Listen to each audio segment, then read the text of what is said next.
In 1945, the world stood at a crossroads.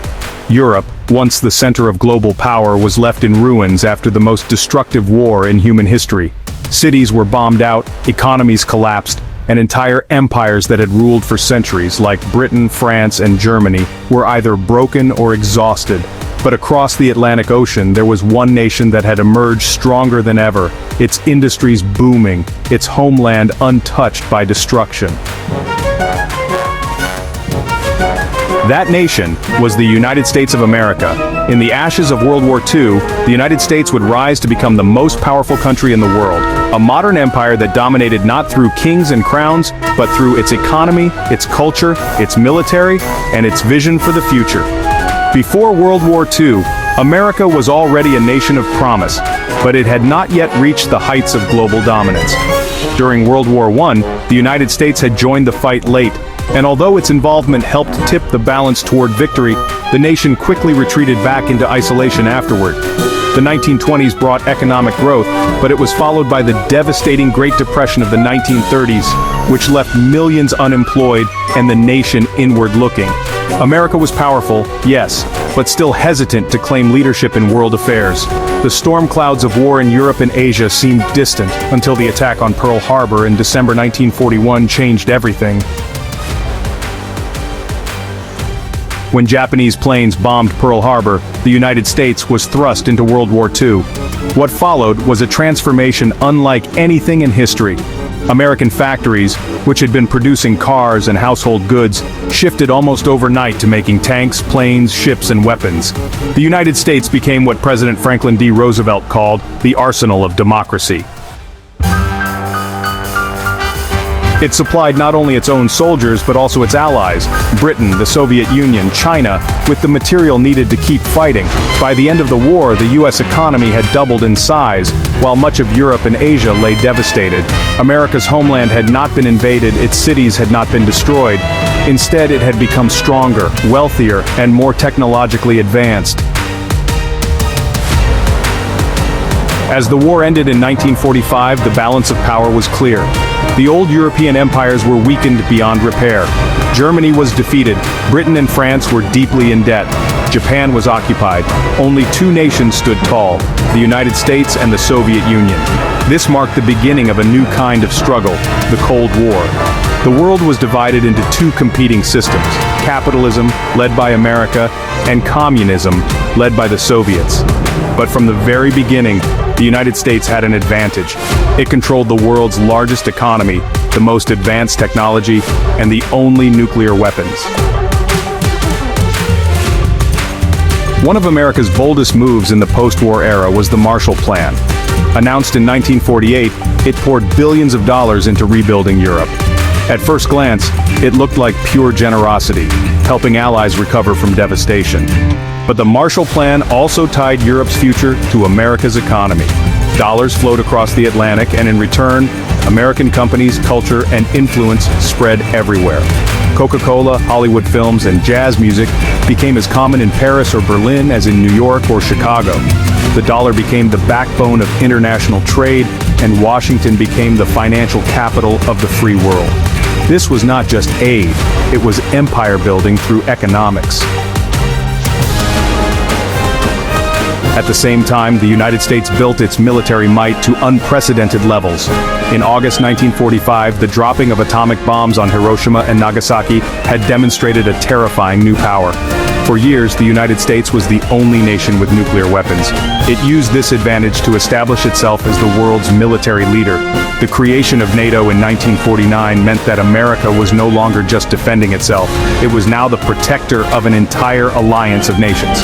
Across Europe, Asia, and later the Middle East, the United States established military bases, aircraft carriers, and alliances that allowed it to project power across the globe. The Roman Empire had legions scattered throughout its provinces. The American Empire had air bases, warships, and nuclear missiles stationed in dozens of countries. But America's rise was not only about money and military, it was also about culture. No empire in history has spread its way of life as effectively as the United States did in the 20th century.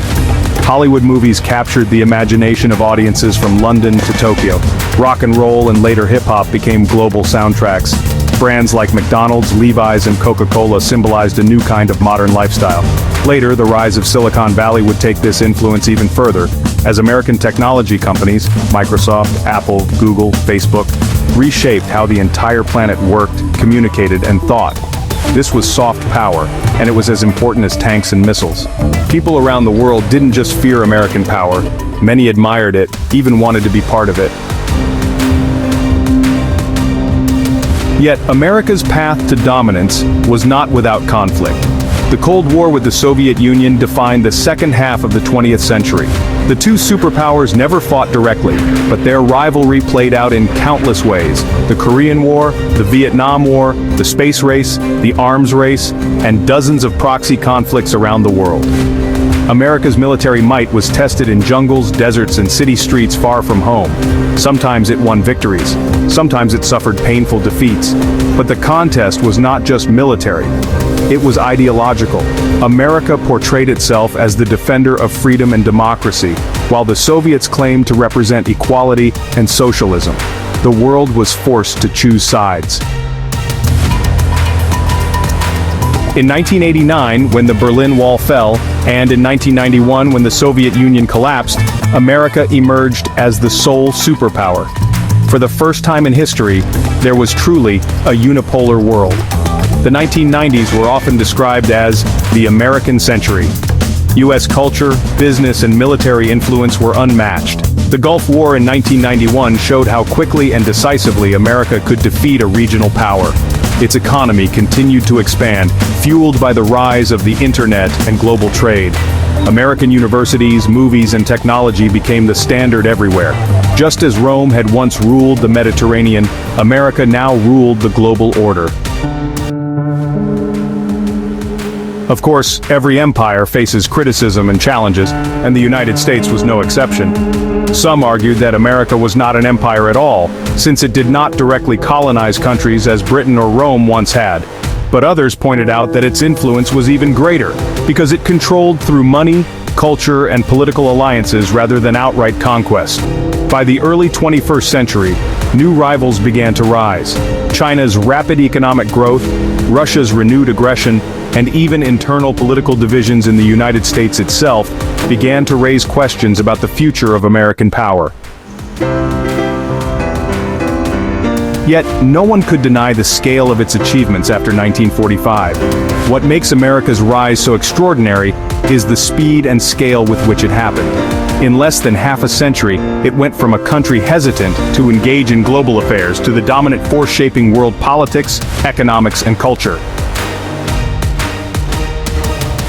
Its military stretched across the globe, its movies filled theaters on every continent, its technology connected billions of people, and its dollar became the measure of value worldwide.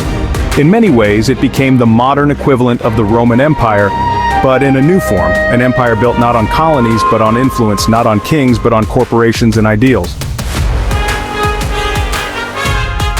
Today, historians often debate how long America's dominance will last. Some compare it to Rome, which eventually fell due to internal weakness and external pressure. Others argue that America is different, because it has no single rival capable of fully replacing it. Whatever the future holds, one thing is certain. The second half of the 20th century will forever be remembered as the time when America rose from the ashes of World War to become the greatest superpower in history. When we look back at the story of empires, Egypt, Persia, Rome, the Mongols, the British, each had its golden age and its eventual decline. The United States, too, will one day face the test of history. But for now, its rise after World War II remains one of the most dramatic transformations ever seen. In the ruins of Europe and Asia, America found its moment, and it seized it. Through industry, through weapons, through culture and ideals, it reshaped the modern world. And as the 20th century came to a close, the world lived in what could only be called the American century.